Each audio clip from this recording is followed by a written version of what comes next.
Уникальная сущность Корана стала причиной самого ускоренного, великого и удивительного цивилизационного прогресса в истории человечества.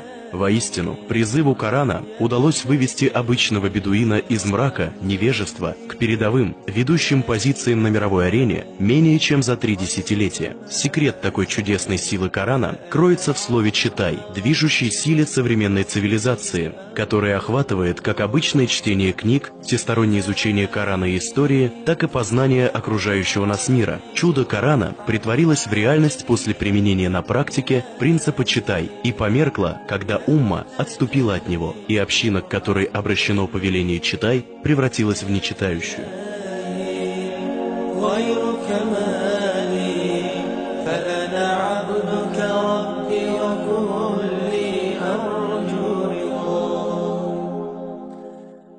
В исследовании, посвященном развитию в сфере образования, опубликованном организацией «Арабская мысль», говорится, что среднестатистический европеец уделяет чтению в среднем 200 часов в год, в то время как аналогичный житель арабских стран читает не более 6 минут в год. И эта цифра имеет тенденцию к снижению. Последние международные исследования в области чтения в мире установили, что житель арабских стран в среднем читает за год 1/4 страницы, тогда как житель Америки читает в среднем 11 книг, а житель Британии и Германии 7 книг.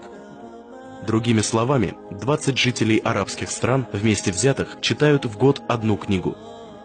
Это означает, что годовое чтение одного американца равняется чтению 220 арабов. Чтение одного британца и немца равняется чтению 140 арабов.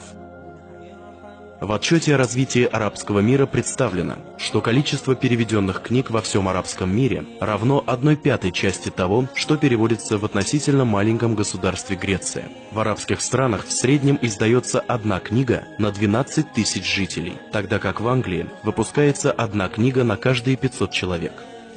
То есть средний объем печатающихся в арабских странах книг не превышает 4% того, что печатается в одной только Англии.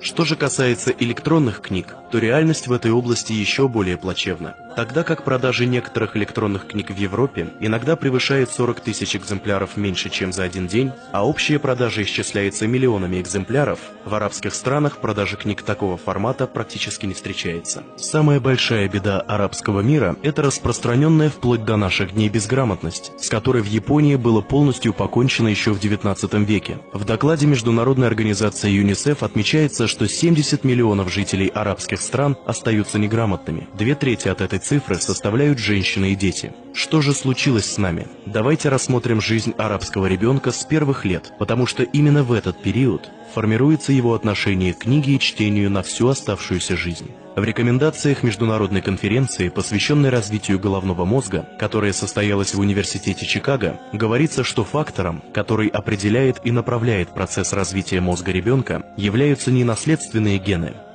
а пережитый ранний опыт и окружающая среда. Современные технологии, применяемые в области томографии головного мозга, показывают, что с первых секунд начала чтения книги маленькому ребенку тысячи клеток его мозга приступают к работе. Это самый значимый, сложный и важный этап формирования мозга, влияющий на всю дальнейшую жизнь человека. Современные исследования установили, что 80% поведения, характера, симпатий и страхов ребенка складывается в первые 7 лет жизни и остается с ним всю оставшуюся жизнь.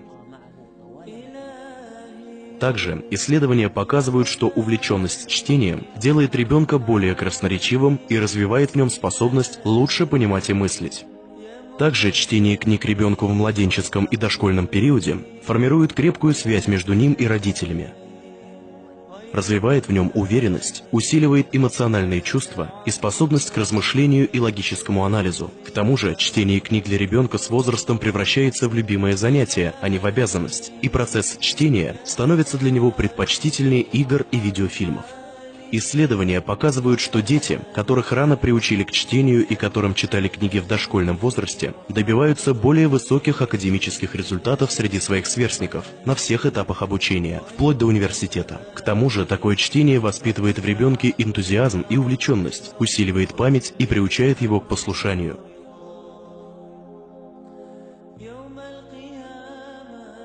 все мы стремимся воспитать детей, чтобы они стали умными и успешными. Мы выбираем для них лучшие школы и лучших учителей. Однако мы забываем, что самый важный фактор, помогающий осуществить наши планы, это сделать чтение книг неотделимой частью их природы и образа жизни.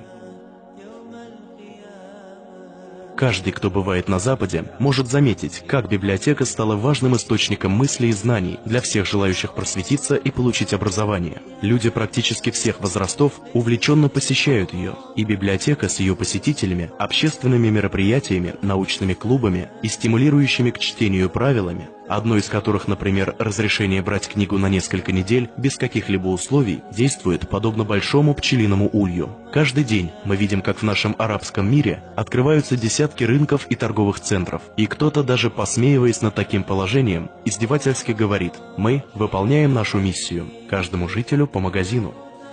Я верю, что если мы сможем вырастить поколение, любящее чтение, книгу и перо, то мы передадим им ключи познания и научимся прислушиваться к разуму, посредством которого познается Всевышний Аллах и укрепляется вера, и с помощью которого добиваются смиренности, боятся Аллаха среди его рабов только обладающие знанием. Если мы в действительности хотим нового возрождения, то нет у нас другого пути, кроме как вернуться к первому слову откровения. Это слово — шепот пещеры. Это слово, заложившее основу самой великой цивилизации на земле. Это слово, которое заслужило право стать первым откровением, ниспосланным с небес на землю во время первой встречи небесного посланника с посланником на земле. Это слово «читай». И если мы не подчинимся первому повелению и не исполним первое предписание, ниспосланное в Коране, то разве есть другой путь для возрождения этой уммы?